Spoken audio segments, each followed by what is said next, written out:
تو میں انتہائی اختصار سے ایک دو باتیں ان طلباء دینیہ سے بھی کرنا چاہوں گا کہ جنہیں آج اعزاز اور شرف سے نوازا جا رہا ہے، اور اللہ رب العزت نے اس قدر ان پر علم فضل فرمایا کہ انہیں علم دین کی دولت عطا فرمائی۔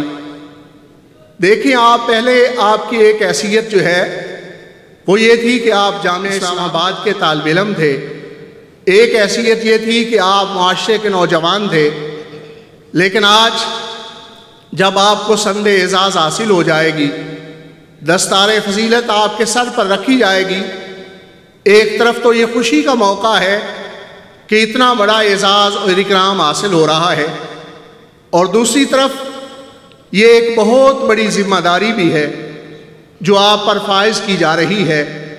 اس ذمہ داری کو آپ نے سمجھنا ہے۔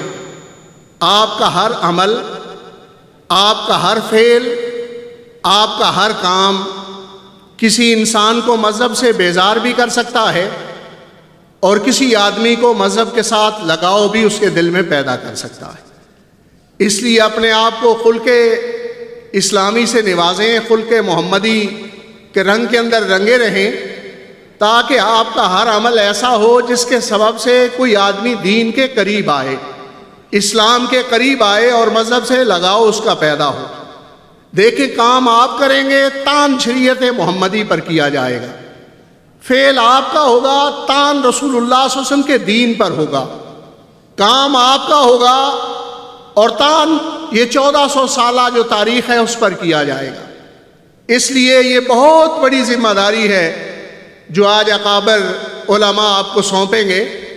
اس ذمہ داری کو سمجھتے ہوئے پہلے بھی طالب دین کی حیثیت سے ظاہر ہے آپ کی بڑی ذمہ داریاں تھیں، لیکن اب جب عالم ربانی کے روپ میں آپ معاشرے میں جائیں گے تو آپ کی حیثیت ایک طرف سفیر اسلام کی ہے، اور دوسری حیثیت جامعہ اسلام آباد کی وہ خوشبو ہے جو آپ نے معاشرے کے اندر پھیلانی ہے۔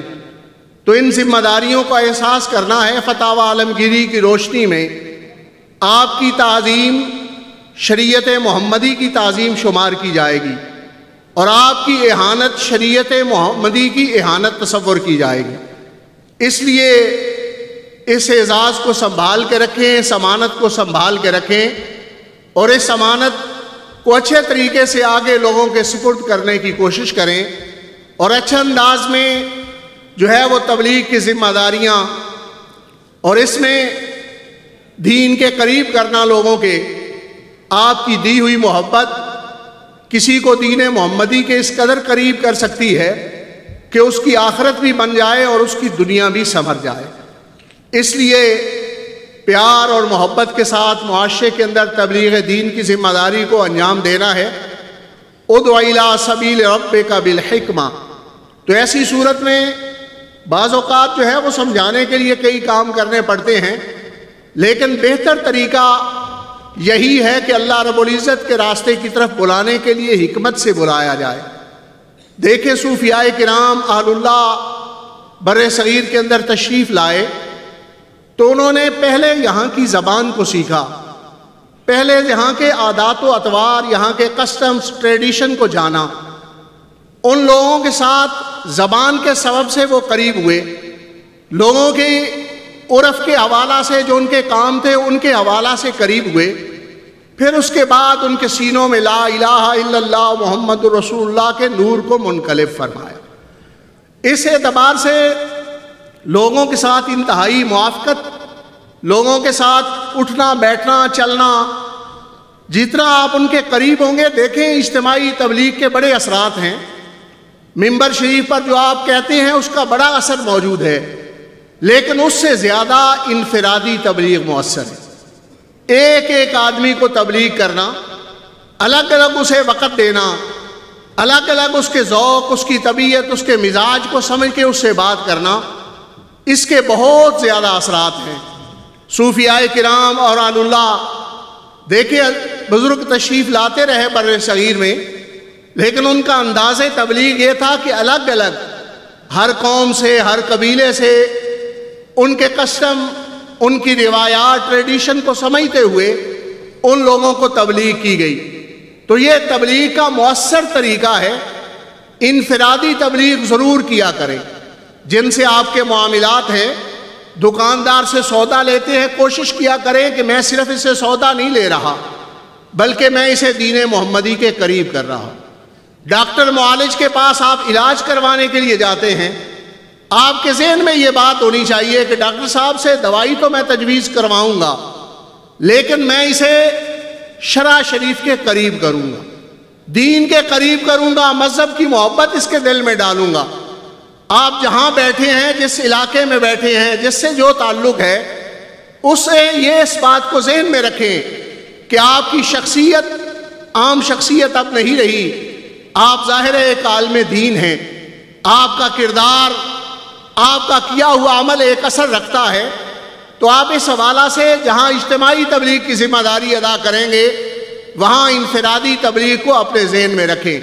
اور سب سے بڑی بات کہ معاشرے کے اندر جو ہمیں سب سے زیادہ جس لابی کے ساتھ مقابلہ ہے وہ لادین عنصر ہے. تو بے دین لوگ ہیں، دیکھیں مساجد میں کتنے لوگ آتے ہیں اور معاشرے میں کتنے لوگ موجود ہیں. بازار میں جا کر دیکھیں کمیونٹی کتنی ہے، پلے گراؤنڈ میں دیکھیں کتنے افراد موجود ہیں، باقی جگہوں پر جہاں پبلک پلیسز ہیں وہاں دیکھیں کتنے افراد ہوتے ہیں، اور مساجد کے اندر کتنے لوگ ہوتے ہیں. اس سے اندازہ لگائیں کہ ہمارے ساتھ کیا ہو رہا ہے اور ہماری ذمہ داریاں کیا ہیں. باہمی تفریق یا تشدد کے ذہن کو بڑھانے کی بجائے آپ لادین لوگوں کے مقابلے میں کھڑے ہو جائیں اور آپ ان کے سامنے جا کر محبت رسول صلی اللہ علیہ وسلم کا پیغام، عشق رسول صلی اللہ علیہ وسلم کا پیغام دیں. اس لیے کہ آپ کی فکر صوفیاء کی فکر ہے، آل اللہ کی فکر ہے، یہ عدم تشدد کی فکر ہے. تو اس کے انداز میں آپ تبلیغ دین کی ذمہ داری کو ادا کریں. اور لادین عناصر کی جو مملکت پاکستان کے اندر سازشیں ہو رہی ہیں، ہماری اسٹیٹ اور ریاست کو نظریاتی سرحدوں پر جو ہے وہ مقابلہ ہے، اور وہ لادین لوگ ہیں، لبرل لابی ہے جو ہماری اس وطن کی نظریاتی اساسوں پر حملہ کر رہی ہے.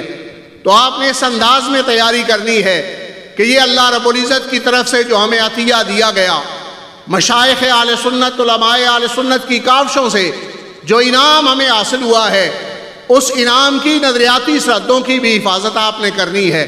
اور یہ کوشش و کاوش معاشرے کے اندر آپ نے جاری رکھنی ہے. اور یقیناً میں اس حوالہ سے پر امید ہوں کہ آپ لوگ ہی یقیناً اس کا پیش خیمہ بنیں گے اور اس انداز میں کوششیں اور کاوشیں کریں گے.